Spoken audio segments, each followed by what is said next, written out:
Hello hi friends, welcome back to our channel. ఈరోజు topic వచ్చేసి మనకి మొఘల్ సామ్రాజ్యం నుంచి మనం పార్ట్ 4 వీడియో చేద్దామండి. ప్రతి ఒక్కరు కూడా ఛానల్ని సబ్స్క్రైబ్ చేయండి, అలాగే ఫ్రెండ్స్ కూడా షేర్ చేయండి. ఆల్రెడీ మన ఛానల్లో మొఘల్ సామ్రాజ్యం సంబంధించి part 1, part 2, part 3 already upload చేయడం జరిగింది. ఇది మనకు పార్ట్ 4 వీడియో అండి. ఒకసారి మనం అబ్జర్వ్ చేసినట్లయితే 1 by 1 డిస్కస్ చేద్దాం. ఇవన్నీ కూడా మనకు ఎనీ కాంపిటేటివ్ ఎగ్జామ్ సంబంధించి ఇంపార్టెంట్ బిట్స్ అండి. ప్రతి ఒక్కరు కూడా చాలా జాగ్రత్తగా అబ్జర్వ్ చేయండి. దయచేసి వీడియోని లైక్ చేయండి, అలాగే ఛానల్ని మొదటిసారి చూస్తున్నట్లయితే ఛానల్ని సబ్స్క్రైబ్ కూడా చేసుకోండి. ఇక్కడ 1 by 1 డిస్కస్ చేద్దాం. ఇక్కడ ఫస్ట్ క్వశ్చన్ వచ్చేసి, మొఘలుల పరిపాలన పద్ధతులను ఏ గ్రంథం తెలుపుతుంది? మొఘలుల యొక్క పరిపాలన పద్ధతుల గురించి ఏ గ్రంథం తెలుపుతుందంటే ముంతఖబ్ ఉల్ తవారిస్ అనేటువంటి గ్రంథంలో మనకు మొఘలుల యొక్క పరిపాలన పద్ధతుల గురించి తెలుపుతుందన్నమాట.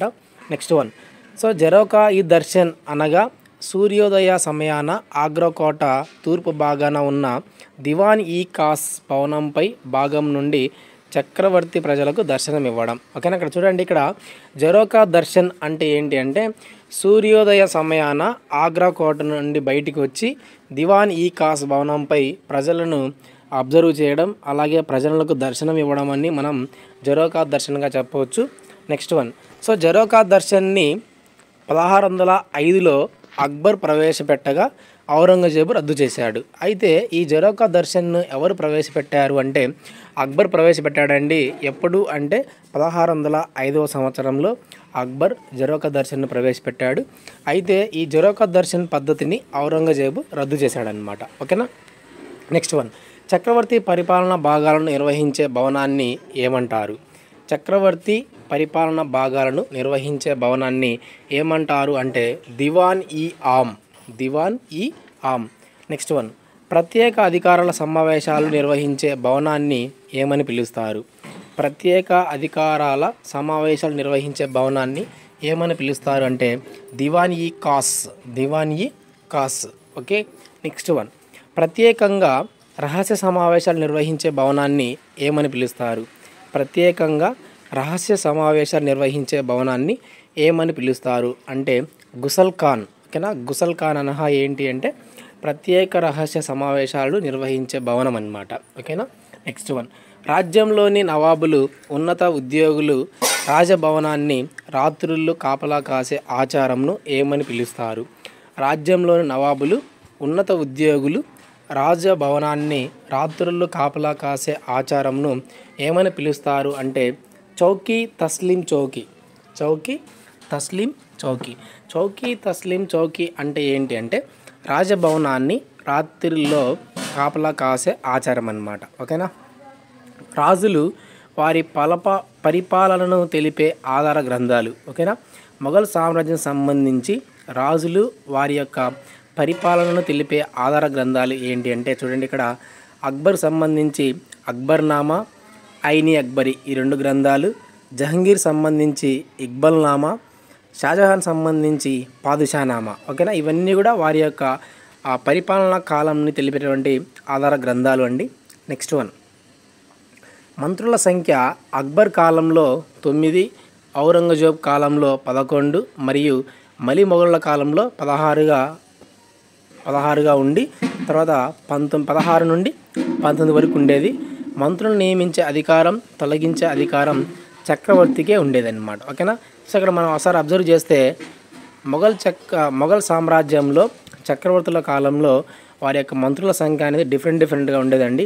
అక్బర్ కాలంలో అయితే మనకు 9 మంది మంత్రులు ఉండేవాళ్ళు, ఔరంగజేబ్ కాలంలో 11 మంది, మలి మొఘలుల కాలంలో 16 నుంచి 19 వరకు అయితే ఉండేదన్నమాట. ఓకేనా. నెక్స్ట్ వన్ చూడండి, ఇక్కడ మొఘల్ సామ్రాజ్యంలో వకీల్ అంటే ఎవరు అంటే ప్రధానమంత్రి అండి. మొఘల్ కాలంలో ప్రధానమంత్రిని మనం వకీల్ అని పిలిచేవాళ్ళు. ఓకేనా. నెక్స్ట్, ఆర్థిక వ్యవహారాల పర్యవేక్షించే మంత్రిని వజీర్ అనేవాళ్ళు, అలాగే రెవెన్యూ మంత్రిని దివాన్ అనేవాళ్ళండి. ఓకేనా.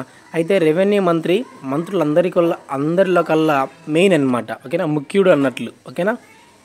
నెక్స్ట్ వచ్చేసి మొఘల్ సామ్రాజ్యంలో రాజ్యాలు లేదా రాష్ట్రాలుగా విభజింపబడిన పాలన భాగాల పేర్లు వచ్చేసి సుబాలు అండి. ఓకేనా. సో మొఘల్ సామ్రాజ్యంలో ఉన్నటువంటి రాజ్యాలు లేదా రాష్ట్రాలను ఏమని పిలిచేవారు అంటే సుబాలు అని పిలిచేవారు. ఓకేనా. నెక్స్ట్ వన్, సుబాలుపై సంపూర్ణ అధికారం గల పాలకుడు.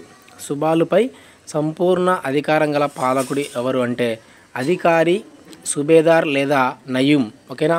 సో సుబేదార్ లేదా నయూం లేదా సాహెబ్ లేదా నజీం లేదా సిపాహీ సలార్ ఇవన్నీ కూడా ఎవరికి పేరు అంటే సుబాలపై హెడ్ అన్నమాట. సుబాలపై సంపూర్ణ అధికారం గల పాలకుడు. ఓకేనా. నెక్స్ట్ వన్, సుబాలలో దివాన్ వ్యవస్థను 1586లో ఏర్పరిచింది ఎవరు? ఓకేనా. సుబాలలో దివాన్ వ్యవస్థను ఏర్పరిచింది ఎవరు అంటే అక్బర్ అండి. ఎప్పుడు అంటే 1586లో. నెక్స్ట్ వన్, దివాన్ క్రింది సుబాలలో పనిచేసే రెవెన్యూ అధికారులు. దివాన్ కింద సుబాలలో పనిచేసే రెవెన్యూ అధికారులు ఎవరు అంటే క్వాజీ మీర్ ఆదిల్. క్వాజీ మీర్ ఆదిల్. నెక్స్ట్ వన్, పతేదార్ ఆర్ పొతేదార్ అంటే ఎవరు అంటే రాష్ట్రంలో కోశాగారానికి అధికారి అన్నమాట. ఓకేనా. పతేదార్ లేదా పోతేదార్ అంటామండి. రాష్ట్రంలో కోశాగారానికి అధికారి అన్నమాట. ఓకేనా. నెక్స్ట్ వన్, ఫౌజ్దార్ అంటే ఎవరు అంటే రాష్ట్ర సైన్య వ్యవహారాలను పర్యవేక్షించే అధికారిని మనం ఏమంటామంటే ఫౌజ్దార్.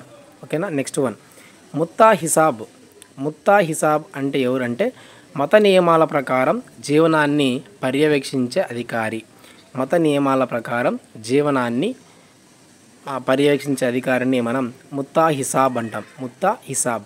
నెక్స్ట్ వన్ అండి, సుబాల తరువాత విభజింపబడిన పాలనా విభాగం. సుబాల తరువాత విభజింపబడిన పాలనా విభాగం వచ్చేసి సర్కార్ అండి. సర్కార్. నెక్స్ట్ వన్, సుబాలలో సుబేదారు వలె జిల్లా స్థాయిలో గల పాలనా విభాగానికి అధిపతి ఎవరు? ఓకేనా. సో సుబాలలో సుబేదారు ఉంటే జిల్లా స్థాయిలో ఎవరు ఉన్నారంటే ఫౌజ్దార్. ఫౌజ్దార్ దేనికి ఉండేవాడు అంటే జిల్లాకు ఉండేవాడు అండి. సుబేదార్ అనేటువంటి వాడు రాష్ట్రంలో ఉండేవాడు. ఓకేనా. నెక్స్ట్ వన్, ఫౌజ్దారును నియమించినది ఎవరు అంటే జిల్లాలకి ఫౌజ్దారును నియమించిన వాళ్ళు ఎవరు అంటే సుబేదారులు ఫౌజ్దారులు నియమించేవారు. ఓకేనా. నెక్స్ట్ వన్, సర్కారులు తిరిగి పరగణాలుగా విభజింపబడింది అన్నమాట. ఓకేనా. సర్కారులు అనే వాటిని మళ్ళీ తిరిగి పరగణాలుగా డివైడ్ చేశారనమాట. ఓకేనా. నెక్స్ట్ వన్, పరగణ నిర్వహణాధికారి ఎవరు అంటే సిక్దార్. పరగణాలకు నిర్వహణాధికారి ఎవరు అంటే సిక్దార్. ఓకేనా. నెక్స్ట్ వన్, మొఘలుల కాలం నాటి రెవెన్యూ వ్యవస్థలో ముఖ్యమైనది. మొఘలుల కాలం నాటి రెవెన్యూ వ్యవస్థలో ముఖ్యమైనది ఏంటి అంటే పరగణ. ఓకేనా. పరగణ అనేది మొఘలుల కాలంలో రెవెన్యూ వ్యవస్థలో ముఖ్యమైనది అన్నమాట. నెక్స్ట్ వన్, ప్రభుత్వ ఆదాయాన్ని వసూలు చేసే కోశాగారంలో జమ చేయు పరగణ అధికారి.